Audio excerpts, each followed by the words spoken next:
I'm going to show you how to do some specialized tonality adjustments using some techniques we've learned so far, plus a couple of other effects that we haven't worked with yet. I'm going to show you how to take a scene that has diffuse lighting, meaning soft shadows, and make it look like it was shot in the middle of the day, make the shadows stronger.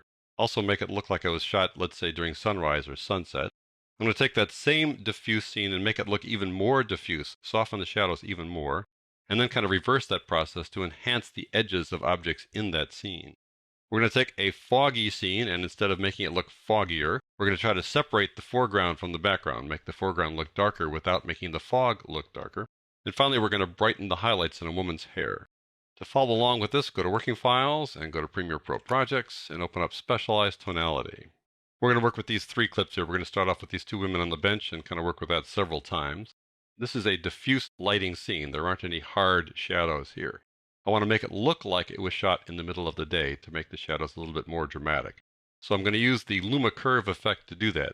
Now you can use one of the color correction effects that use the numeric values like the fast color corrector or the RGB color corrector, but I think the Luma Curve effect is the one that works best here. So I'm going to go over to Effects and go over to Video Effects, and going down to Color Correction. There's the Luma Curve effect. I can drag it to this clip, or I can just make the clip active by clicking on it and then double clicking on Luma Curve. That'll add it to that clip. Go back to Effect Controls, and there it is. To make a diffuse lighted scene like this look more like it's midday, we need to darken the shadows. So it's fairly straightforward. We just go down to the Luma Curve and drag the shadows to the right, and that darkens the shadows right off the top.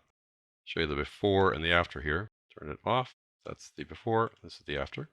And then to further enhance this, I need to lighten the midtones just a little bit, because we want to make sure it's still bright like midday, but we've darkened the shadows in the process. So there's the after and there's the before. Diffuse, and now it looks more like midday. We could further enhance this by brightening the highlights, but I think the highlights are already just fine. I'm going to reset this now.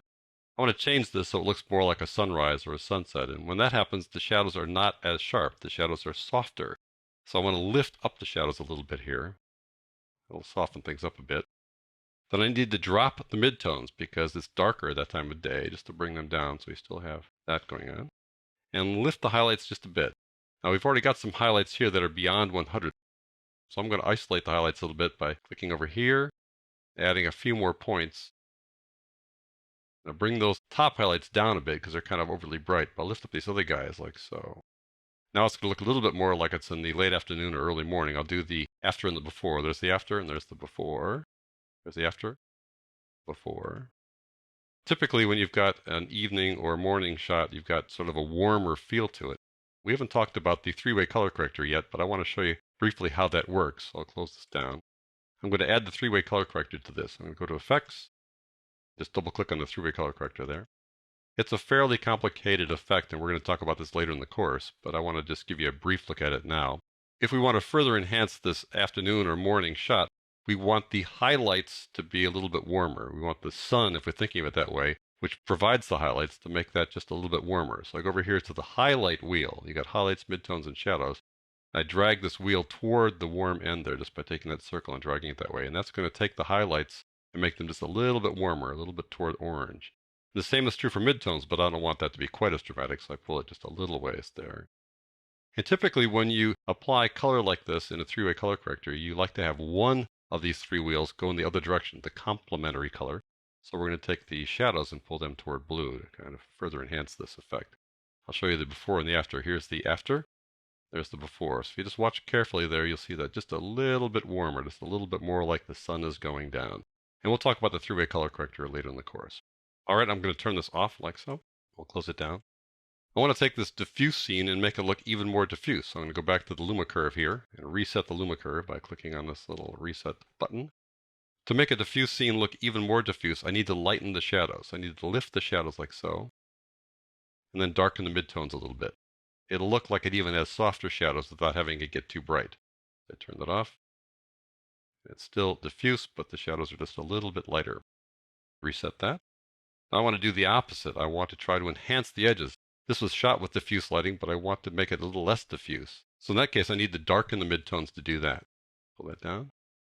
And the purpose of the game is to try to make the edges here a little bit more distinct. And it's hard to do that just with the Luma Curve effect. A better way to enhance edges is to use something called the unsharp mask.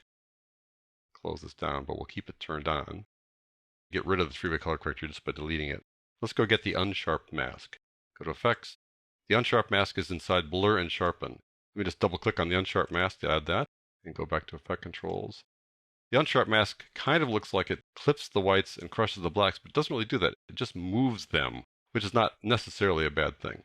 The way it works is it looks for edges based on color and tries to increase the contrast around those edges.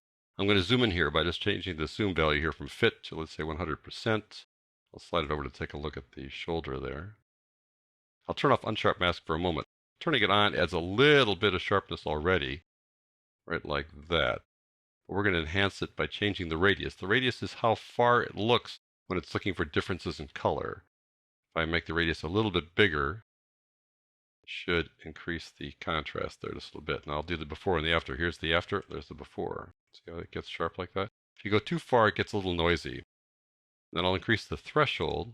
The lower the threshold, the more the contrast, but it tends to be a little bit noisy. So I want to increase the threshold a bit here so we don't have quite so much noise. Let's take a look at the after and then the before. See, it gets a little bit sharper. Not terribly sharper, but we don't want to be too dramatic. We don't want to get too much noise in there. But that does, I think, make it look better. Working with LumaCurves. Let's go back out to fit here. We'll take a look at that. There's the after. I'll turn these guys off. There's the before. So I think we've enhanced the edges nicely there using those two effects. Let's move on down to fog here. Up to this point, we've tried to make fog look foggier, but I want to make this tree a little bit more dramatic. I want to darken it without darkening the fog. So I'm going to apply the LumaCurve effect to it. There we go. And going down to LumaCurve, double click on that.